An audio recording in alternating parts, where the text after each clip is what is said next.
My name's Clive Hamilton. I'm sitting here in my apartment in Paris. I'm a visiting Australian academic. In Australia, I've been working and writing about the environment for perhaps 20 years or so.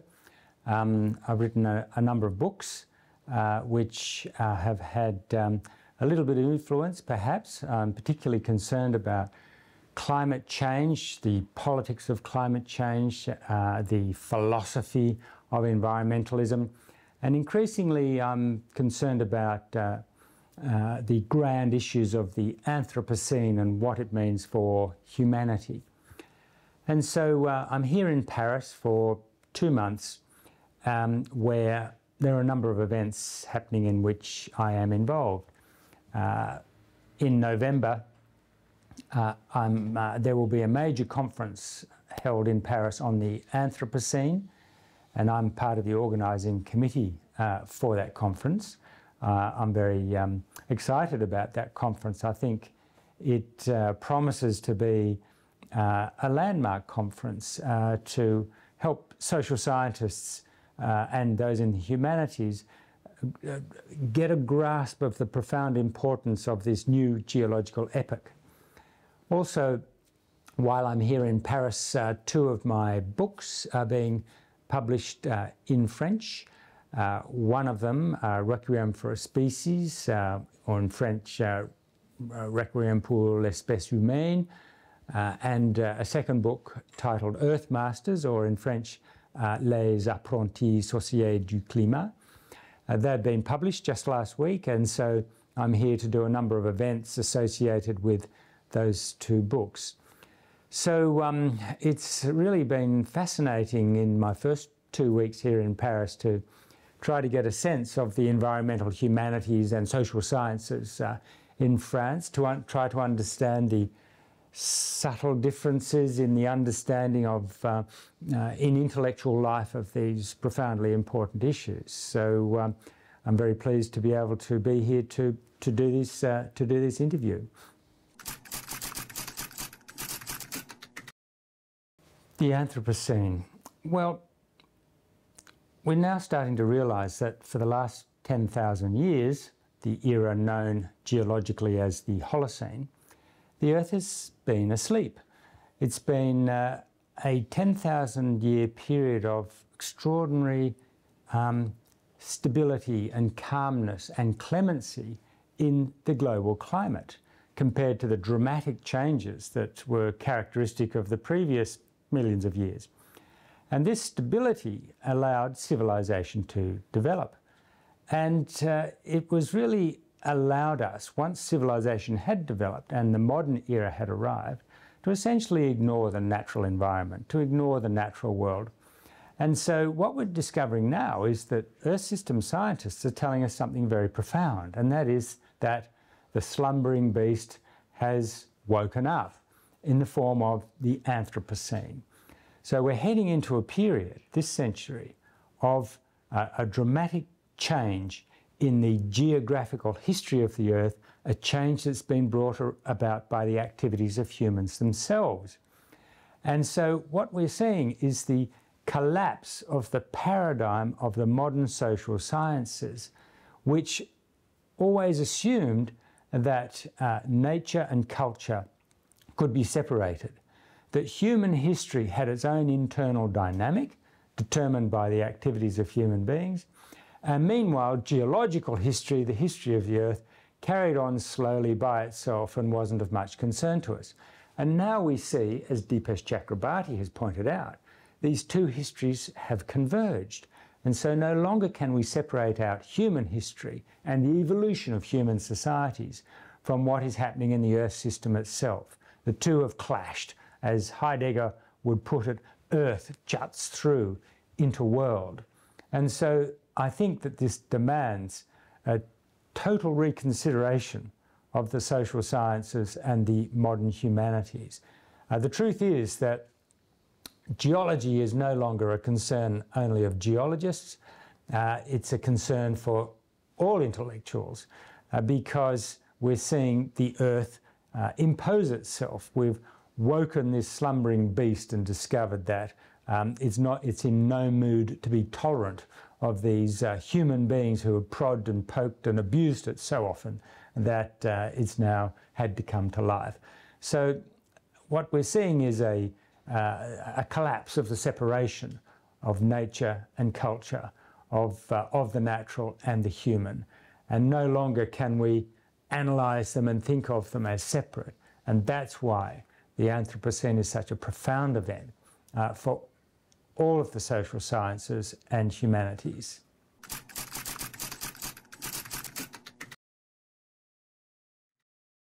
As you would expect, there is debate about the meaning of the Anthropocene and its implications.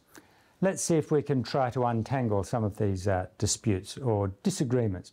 First of all, there's a disagreement among scientists, earth scientists, about the timing of the Anthropocene, when it began. Those who first proposed it suggested that it began in the late 18th century to coincide with the start of the Industrial Revolution. And the reason they nominated that time is very specific. I mean, obviously it's a scientific reason, and that is, from that time on, you can start to see in the record of the Earth system, the physical record of the Earth system, you can start to see the influence of human beings, not on this environment or that landscape or that lake or that forest, but on the Earth system as a whole. And this is the absolutely crucial point, on the Earth system as a whole. More recently, those scientists have said, well, actually, if we want to be absolutely certain about the Anthropocene, that is the age of humans in the evolution of the Earth system, perhaps it's safer to say that the Anthropocene began around about 1945 or 1950, when you can see on a whole lot of indicators a rapid acceleration in the impact of human beings on the Earth system. In the nitrogen cycle, the impact, of course, on the carbon cycle, and a range of other variables. And so this is where the term the Anthropocene comes from, okay? So it's the determination of the Earth system by the activities of humankind, rather than humankind simply transforming one landscape or another. Now, this view has been challenged by a couple of other scientists who claim that the Anthropocene in fact began 7,000 or 8,000 years ago with the start of settled agriculture and the clearing of forests. I'm not persuaded by that view, because although yes, you can see an increase in the record of emissions of methane and carbon dioxide into the atmosphere, you can't easily detect, or detect at all, an impact of those increased emissions on the functioning of the Earth system as a whole. That's very much a part of the last century or two.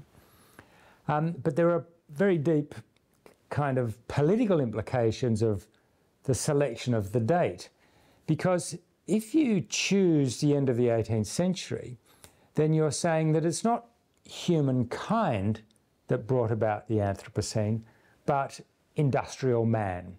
It was industrialism, technological industrialism, that led to this transformation in the history of the geology of the Earth.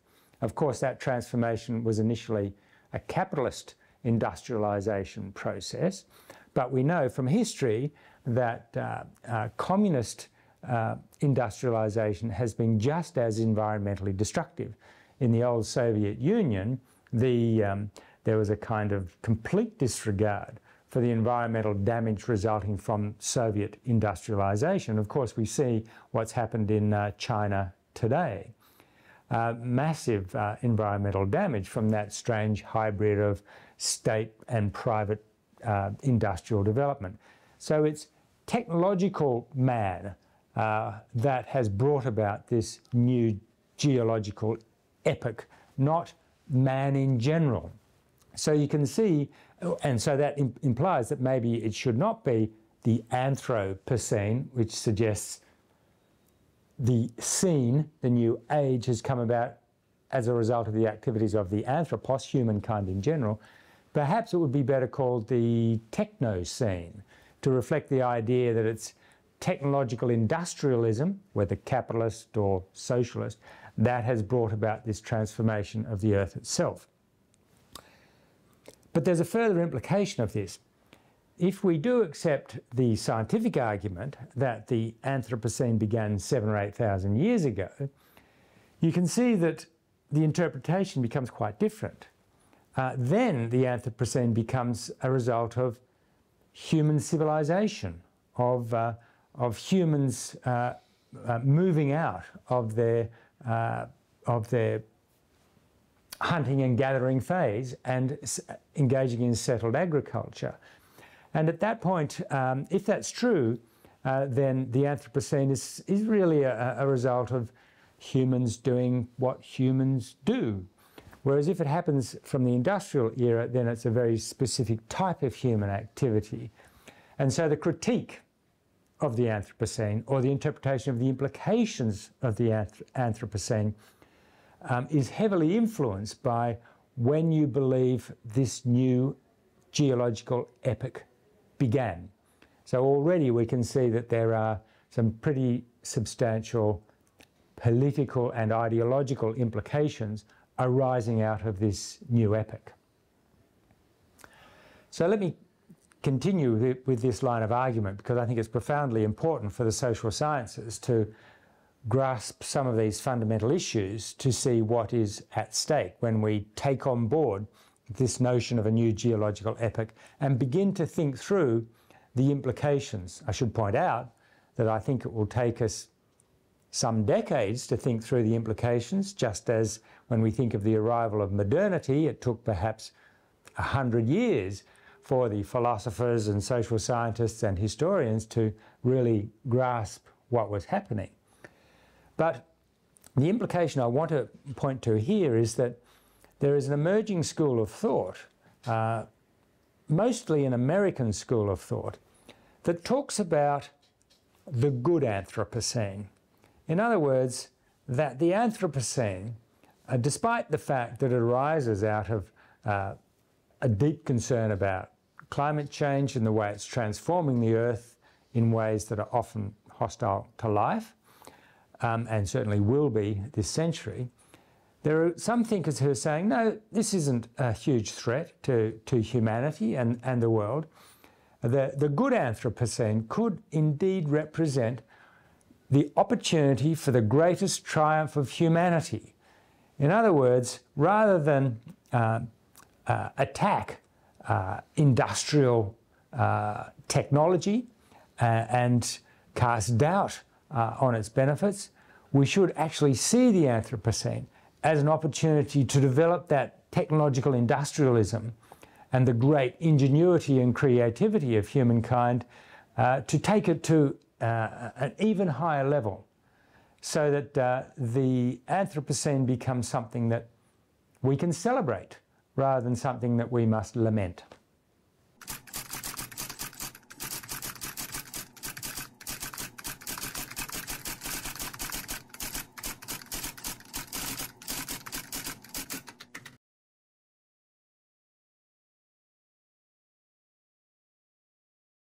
The idea of the Anthropocene, this new geological epoch, has come about in large measure due to the consideration and research into climate change.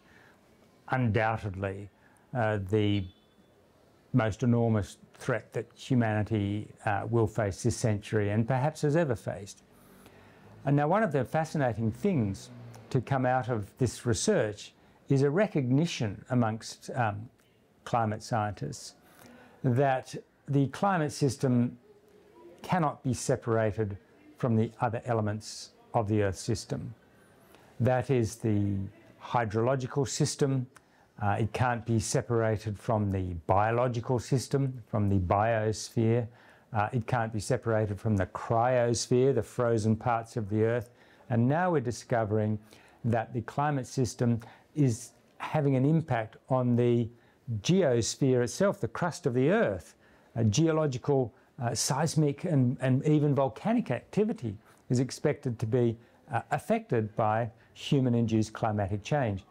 So everything is in play. The whole Earth system is now being transformed by human-induced climate change, and that's why the Anthropocene is not just about the climate, it's about the change in the Earth system itself.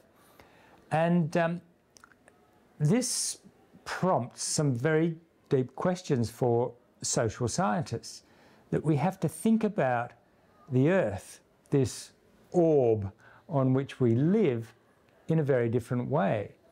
Because it's in modernity, it's become accepted that humanity carries out its activities and engages in its plots and pursuits on a stage which has a background, a backdrop, the natural world, which is simply there as to kind of, to provide the stage and the highlights on which we carry out this human drama.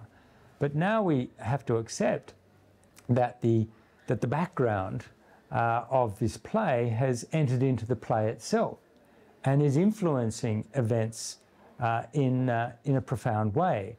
The human drama can no longer be separated from the stage and the backdrop on which we previously thought it had been carried out. And one of the most profound features of this human drama that we've come to convince ourselves of in the modern era arises out of the European Enlightenment. And so we have this view of ourselves in modern times as essentially rational creatures who use our scientific knowledge of the world, of how it works, to understand what's happening around us, to foresee events that will be coming towards us, and to prepare and take actions in order to protect our welfare, our well-being. But what we see in the case of the climate crisis is that we have a vast body of scientific evidence in the form of climate science telling us that there is this enormous lorry, a pantechnicon, coming down the highway at us, and that we should do something about it, otherwise we're going to get killed. And yet, in the face of this scientific knowledge, in the face of all of these warnings, what are we doing? We're not turning the world around and protecting ourselves from dramatic changes to the Earth system due to human-induced climate change. We're prevaricating, we're denying, we're evading the facts. And so the gap between what the scientists say we must do in terms of reducing greenhouse gas emissions and the actual greenhouse gas emissions that the world is putting out is increasing rather than decreasing. So are we creatures of the Enlightenment? Should we continue to flatter ourselves that we are rational creatures who use our science and our technology to change the world in ways that protect our well-being? I don't think we are, because we're simply not acting as enlightened creatures. We're not acting in our own enlightened self-interest, let alone the interest of other parts of the natural world. And so I think the notion of the enlightened creature, the animal rationalis, which is the foundation of the modern social sciences, is really collapsing around us. It's lying in a sullen heap on the floor. And yet we see in the social sciences, particularly in economics, in sociology, certainly in philosophy, the continuation of this assumption which grew out of the Enlightenment, which in the face of the climate crisis and the Anthropocene can no longer be sustained.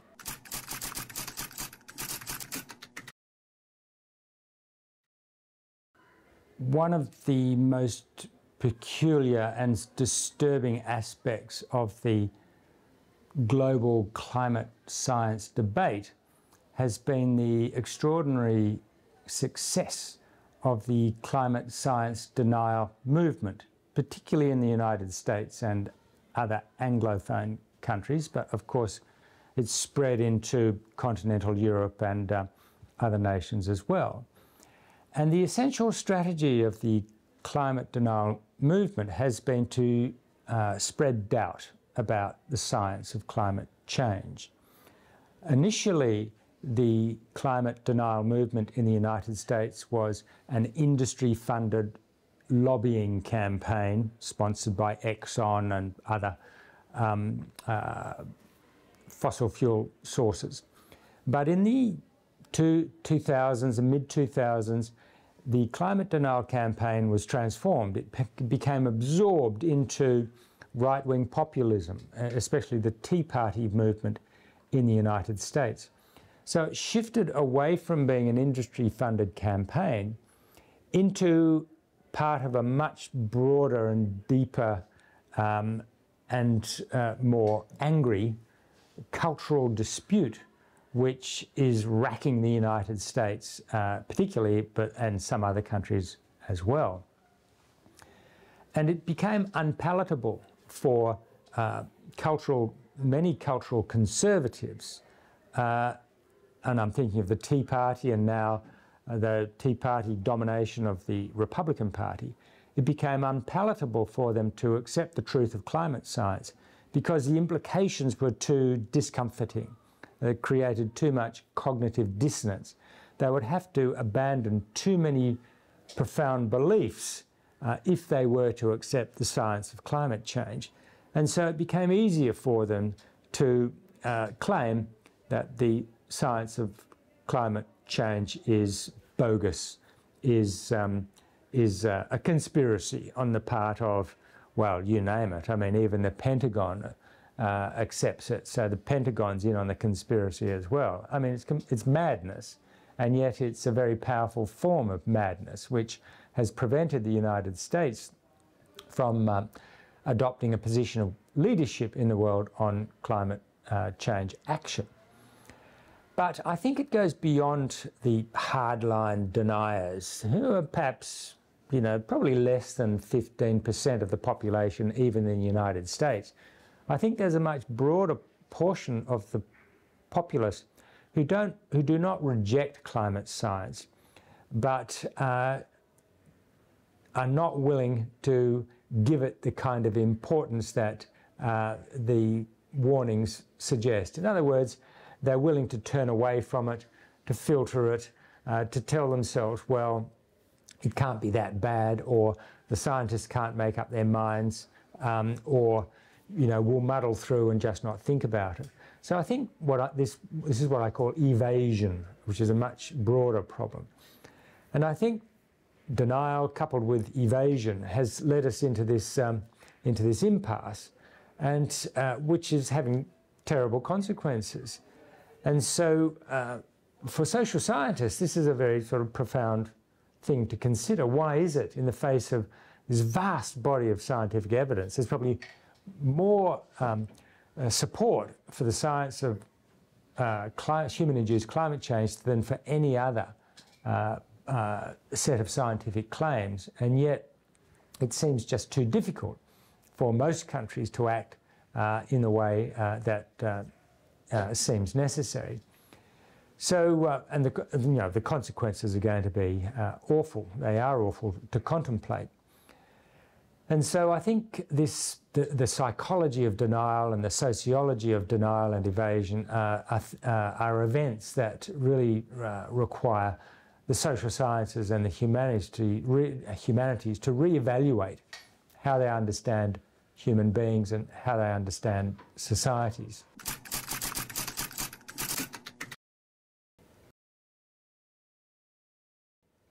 As soon as we start to think about geoengineering, at least the grander technological schemes that are being researched as we speak, we have to think about humans in a different way. I mean, here we're talking about human beings in the 21st century using or attempting to use our technological power to take control of and to regulate the Earth system as a whole. I mean, it's hard to think of anything more grandiose than that. It's beyond space travel, it's beyond building nuclear bombs. It's talking about trying to manage the planet as a whole, to put it a sort of crude metaphor, to install a thermostat and to set it on the amount of warming that we humans think is optimal for our well-being. When you put it that way, of course, you can come up with all sorts of practical difficulties that this will face. Who will have their hand on the thermostat? How will they decide where to set the global temperature? What if it's good for them but not for somebody else? What are the legal, strategic and military implications of that? Does it mean that if we have a thermostat we won't bother about reducing greenhouse gas emissions? What is the role of oil companies and fossil fuel lobbyists in all of this? All of these questions come to the fore. But in a way there's a deeper question, and that is what kind of being have we become when we believe that we have the capacity to use our creativity, our inventiveness, and therefore our technological power to regulate the planet as a whole in perpetuity, because it's very unlikely we will do this for a couple of decades and then back to business as usual. When we do this, if we were to begin to engineer the planet, then of course nothing would ever be natural again. Everything would have a human fingerprint on it. There may be, some kind of planetary regulatory agency somewhere that would be not just setting the global thermostat, but through that influencing every aspect of the Earth system. Are we capable of doing that? Is there a domain of, is there an ontological domain where humans should not trespass? Are there forms of power that we could have but we should not attempt to develop and utilise?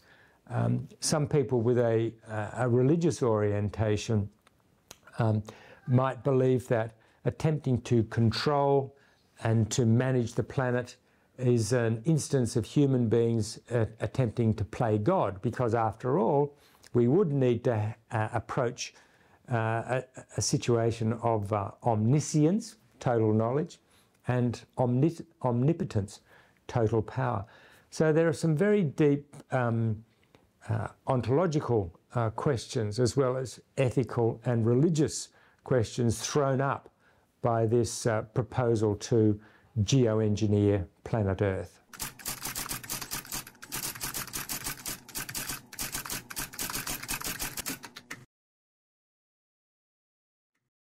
Here, I think, is the great dilemma of our times.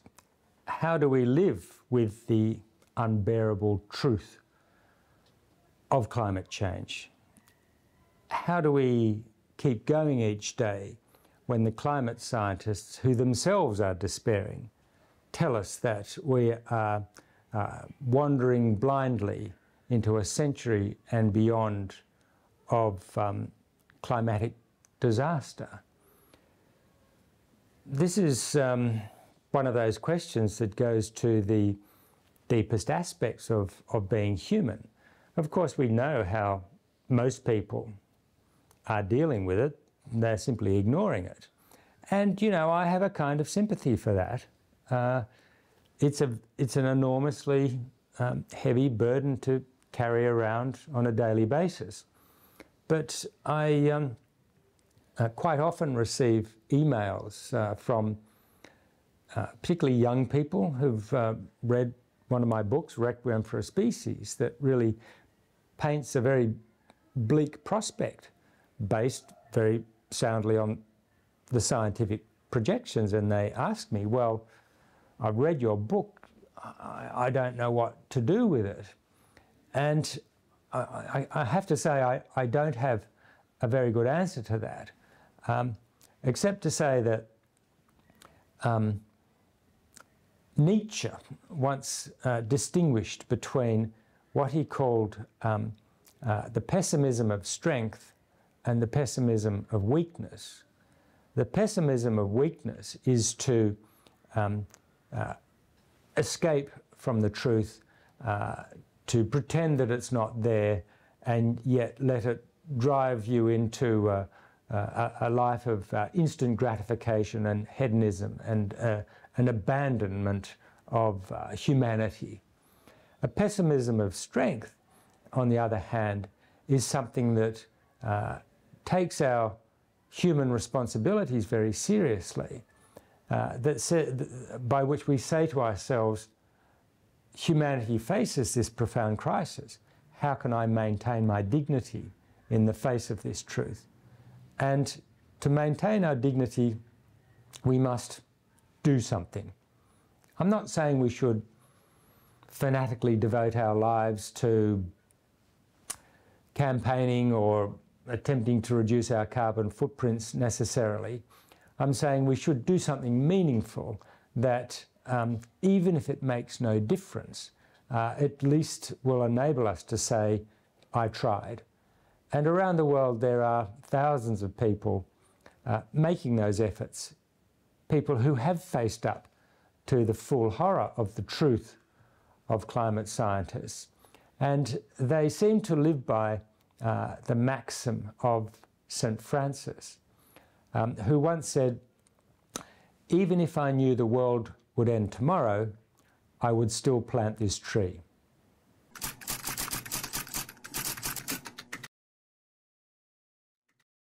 For anyone who is willing to face up to the unbearable truth of climate science, to take the predictions of the climate scientists seriously, the future looks quite grim, to say the least.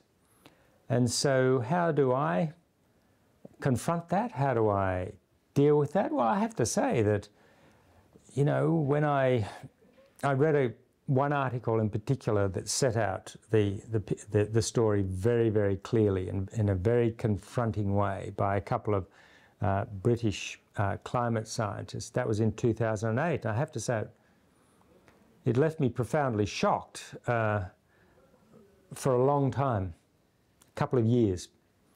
But in a way, I'm lucky because I can write books about it. That's what I do. I attempt to alert other people to it, to engage in an activity that I hope will make a difference. I can't say that I think it has made a difference at this point, but at least I'm trying. So that's kind of an answer for what I do in my professional life. What do I do in my personal life? Well, I mean, I think it's very important for life to go on. Do you know what I mean? I mean, I sometimes have young people ask me, should I have children? Now, you know, I don't like being asked this question because, you know, who am I to tell people whether they should have children?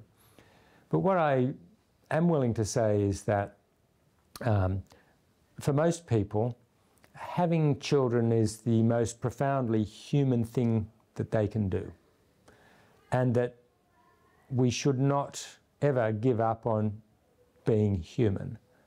So in a way, having a child is a kind of expression of hope that something will happen. We don't know what it is. It looks grim, it looks very grim, but having children is kind of investment in the future, or indeed becoming a grandparent. So that's what I do too. There's an important sense in which we must carry on being human and living our lives on a daily basis, even in the face of this terrible knowledge that we have to at times store away in the backs of our minds whilst we get on with life.